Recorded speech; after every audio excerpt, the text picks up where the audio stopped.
नमस्कार। राजकीय मीरा कन्या महाविद्यालय आपका स्वागत करता है। आज हमारा ये वीडियो बीए द्वितीय वर्ष की छात्राओं के लिए है और हम मोहन राकेश की कहानी आद्रा पर बात कर रहे थे और कैसे ये माँ उसके वात्सल्य और उसके दो बच्चों में जो दूरियां हैं उसको लेकर बीच में फंसी हुई एक स्त्री की कहानी है। और जो इस कहानी का मुख्य पात्र है बच्चन और उसके जो दो बच्चे हैं लाली और बिन्नी। तो हमने पिछली कक्षा में देखा कि उसके बड़े बच्चे के बीमार होने पर वो उसके पास आ जाती है, लेकिन चिंता उसको अभी भी अपने छोटे पुत्र की है। और एक माँ के लिए दोनों संतानें आँखों की तरह होती है। जिस तरह से मनुष्य की दो आँखें होती है, दोनों ही उसको प्रिय होती है, तो हमेशा वो उन दोनों की परवाह करता है। वैसे ही यहाँ बच्चन भी जो है लाली के यहाँ आए हुए उसको 15 दिन हो गए, लेकिन वो पूछती है बिन्नी की चिट्ठी नहीं आई। बेटा बड़ा होते होते इतना बड़ा हो गया कि अपने को छोटा महसूस करने लगती है। चिट्ठी उसकी आज भी नहीं आई, ना जाने इस लड़के को क्या हो गया है। नहीं, मैं सिर्फ चिट्ठी पूछने आई थी। माँ भले ही बड़े बच्चे के यहाँ आ गई, लेकिन उसको अभी भी अपनी चिंता उस लापरवाह कम कमाने वाले और ऐसे बच्चे की है जिसको पता है कि मेरे बिना वो बहुत मुश्किल से रह रहा होगा।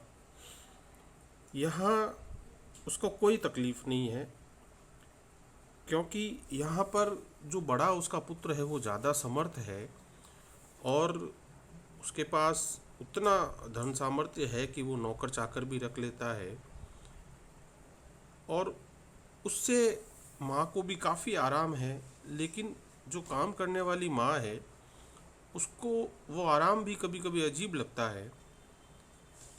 जब वो अपने बच्चे के सर पर जो है कि भाई तेल लगा दूं सर पे या वो सब भी, तो वो कहती है कि नहीं नहीं नौकर डाल देंगे। यानी हर काम के लिए वहाँ पर जो है एक करने वाला मनुष्य है। और जहाँ वो पहले रह रही थी जिस छोटे बच्चे के पास, वहाँ पर उसको खाने के भी जो है लाले पड़ रहे थे।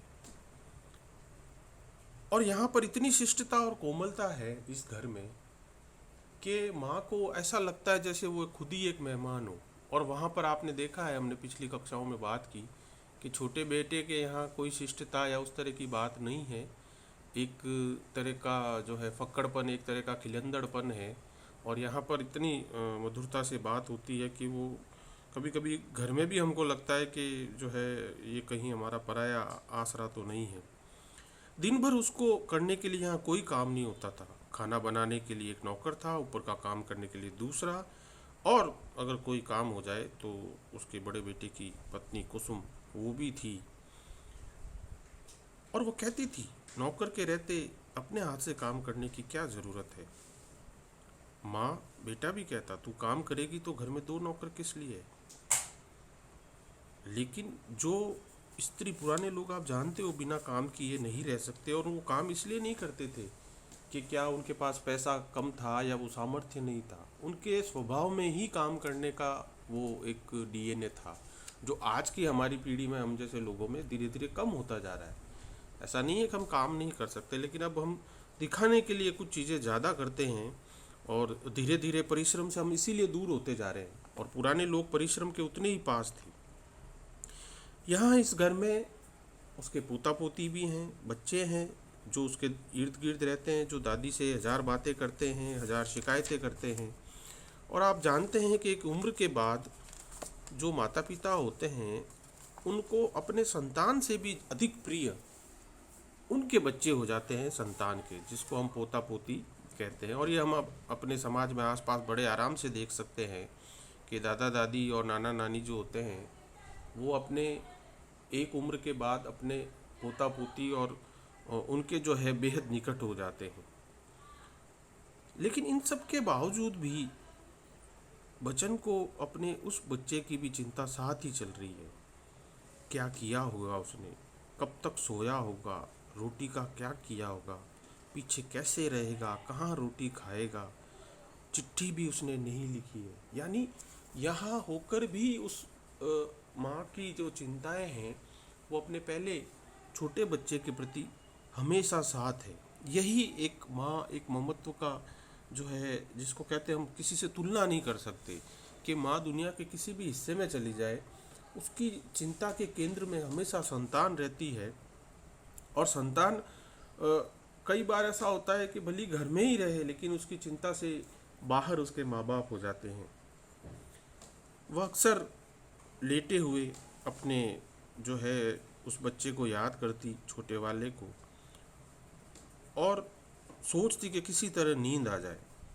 नींद ना आना रोज की बात हो गई थी। कहाँ 10 बजते ही उसके आंखों में नींद भर जाती और कहाँ अब 11, 12 और 1 घंटे गिनती रहती, जाने क्यों। क्योंकि वहाँ काम करती थी, क्योंकि वहाँ उसके लिए इतना कुछ था कि वहाँ उसको दिन भर की थकान के साथ नींद आ जाती थी, और यहाँ पर करने के लिए कुछ नहीं है, इसलिए नींद आए कैसे। और फिर पहले बेटे की चिंता जो है, इतना बड़ा पहाड़ सा दिन और उसके बाद फिर वैसी ही रात। लंबी निष्क्रियता की कल्पना से एक शून्य उसके अंतर को घेरे था। आकाश में चिड़ियों के गिरोह उड़ रहे थे, रसोई घर में रंगी स्टोव में हवा भर रहा था। उसे साहब के बिस्तर पर चाय पहुंचानी थी। मुंबई में सुबह जब अपने कमरे में बाल्टी रखकर नहा रही होती तो बिन्नी बाहर चाय की मांग करता। उससे उसके भजन में बाधा पड़ती और उलझन होती थी। वो चुपचाप चाय बना देती। यानी वहाँ पर उसको कार्य करने का अवकाश ही नहीं था, क्योंकि बड़े बेटे के यहाँ सब कुछ काम करने के लिए नौकर थे। यहाँ उसको भजन करने के लिए पूरा समय था। फिर भी वो जो है एक वो नहीं कर पाती थी। उसके हृदय में एक अनिश्चितता, एक जो है वो एक तरह का वो था असमंजस। और यहाँ पर उसको इतना समय मिला है भक्ति करने के लिए, फिर भी उसका मन उसमें नहीं लग रहा था। अब एक दिन वो जो है चाय की ट्रॉली लेकर अपने बड़े बेटे के यहाँ चली जाती है। नौकर कहता है कि साहब नाराज़ होंगे, लेकिन वो कहती है कोई बात नहीं, मैं ले जाऊँगा।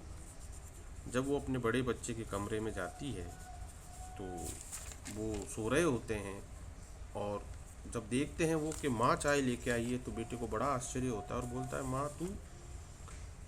और वो उसको चाय देती है, और जब पहली बार देखती है कि लाली के बाल कनपट्टियों के पास से सफ़ेद हो गए थे। यानी जो उसका बड़ा बेटा है वो अब इतना बड़ा हो गया है कि उसके कनपट्टियों के पास बाल सफ़ेद हो गए हैं, आँखों के नीचे गड्ढे नज़र आ रहे हैं।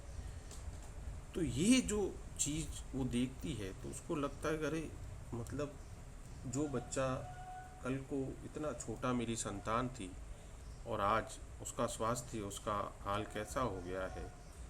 बेटा कहता भी है अरे नौकर क्या कर रहे हैं, वो क्यों नहीं लाए। ये उस माँ के लिए कोई बहुत बड़ी इश्यू नहीं है, वो चली गई, उसमें ऐसा कुछ नहीं है। बहू भी कहती है अरे माँ जी आप, मैं बना देती हूँ, आप अभी कैसे। लेकिन कोई बात नहीं, माँ उनको जो है चाय पिला देती है और वो दोनों खामोशी से चाय पीते हैं। अब देखिए कहानीकार जो है एक अव्यवस्थित बनाम व्यवस्थित की भी परिकल्पना करता है। मोहन राकेश लिखते हैं कमरे में हर चीज़ व्यवस्थित ढंग से रखी थी। अंगीठी पर नीले रंग का कपड़ा बिछा था जिस पर सफ़ेद डोर से कढ़ाई की थी। वहीं एक और अखरोट की लकड़ी का बना गौतम बुद्ध का वस्त्र पड़ा था और दूसरी ओर हाथी दांत की हंसों की झोड़ी रखी थी। संदूकों पर गद्दे बिछाकर लाल कपड़े से ढक दिया था। कोनों में कुसुम की सिलाई मशीन पड़ी थी और पास में ही लाली के कमीज के टुकड़े। मेज पर शेल्फ में लाली की किताबें पड़ी थी, टेबल लैंप रखा था और दूसरे कमरे में पर्दे कढ़ाई वाले रखे हुए थे। यानी इस घर में आप देखिए कि हर चीज़ व्यवस्थित है, हर चीज़ सुरुचिपूर्ण है, हर चीज़ का एक तरीका है। और जो छोटा बेटा है उसके घर में पर्दे तो छोड़िए, कोई किसी चीज़ की बुनावट या सौंदर्य की ऐसी कोई वस्तु ही नहीं है, क्योंकि वहाँ तो मूल समस्या जो है वह खाने की है, और वहाँ तो खाना ही दो समय का नसीब नहीं हो रहा है। तब लाली फिर से एक दिन कहती है इतने दिन हो गए बिन्नी की चिट्ठी नहीं आई, मैं अब उससे कोई गिला नहीं करता। बड़ा बेटा कहता है, गफलत की हद होती है, इस लड़के का घर वालों से जैसे कोई रिश्ता नाता ही नहीं है। यहाँ रहकर बीए कर लेता तो कुछ बन जाता, पर साहब तो ज़िंदगी भर आवारागर्दी करेंगे। यानी बड़ा बेटा अपने छोटे भाई के जो है सीरियसनेस नहीं होने की शिकायत कर रहा है कि यहाँ होता, कुछ पढ़ लिख लेता, कुछ कर लेता, लेकिन नहीं, वो तो कुछ नहीं करना है। उसकी नज़र में उसके काम, उसके जो दूसरों के लिए जो संघर्ष करता है, दूसरों के लिए वो जो कर रहा है, वो आवारागर्दी है। इस बात से माँ की आंखों में आंसू आ जाते हैं, लेकिन फिर भी वो कहता है कि ये लड़का ना जाने कब अपना होश सीखेगा। कभी कभी सोचती हूँ कि मैं वहाँ रहूँ तो ठीक है। और वह निर्णय सुनाने के ढंग से लाली की ओर देखने लगी। यानी अब माँ को इतने समय बाद होने लगा कि अब उसे वापस अपने छोटे बेटे के पास चला जाना चाहिए। मैं कहती हूँ मेरी आंखों के सामने रहेगा तो मुझे पता चलता रहेगा क्या करता है और क्या नहीं। उसके स्वर में थोड़ी याचना आ गई। एक उम्र के बाद परिजन जो होते हैं वो कई बार संतानों पर इस तरह से आश्रित हो जाते हैं कि वो एक याचक की मुद्रा में आ जाते हैं। हम जब बचपन में छोटे होते हैं तो हम देखते हैं कि माता पिता का एक व्यवहार एक डोमिनेंसी का होता है, एक अधिकार पूर्वक होता है। जब बच्चा युवा अवस्था में आता है तो वो जो अधिकार भावना, डोमिनेंसी कम होती है, और माता पिता के परिजनों के वृद्ध होने पर एक तरह से सत्ता का हस्तांतरण हो जाता है, और घर में उन युवा और जो प्रौढ़ बच्चे होते हैं उनका आधिपत्य एक तरह से हो जाता है और उन्हीं की चलती है। तो वहाँ माता पिता जो है वो याचक की भूमिका में आ जाते हैं। लाली से जब माँ वचन कह रही है कि मुझे अब वहाँ जाना होगा, तो पहले तो वो थोड़े अधिकार भाव से कहती है, लेकिन फिर अचानक उसको लगता है कि ये भी मेरा पुत्र है, बड़ा पुत्र, इसको भी मेरी ज़रूरत है और छोटे पुत्र को भी मेरी ज़रूरत है। तो वो याचना करती है कि मैं वहाँ चला जाऊँ। बेटे की बहू कुसुम कहती है, माँ जी का यहाँ दिल नहीं लगा।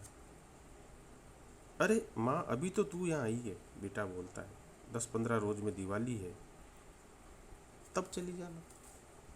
मेरा बच्चों को छोड़कर जाने को मन करता है, मैं वैसे ही बात कर रही थी।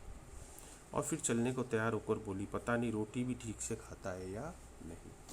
माँ फिर असमंजस में है। वो कहती है कि नहीं नहीं, मेरा ऐसे जाने का कुछ नहीं है, मेरा तो इन बच्चों में, पोता पोतियों में मन लगता है।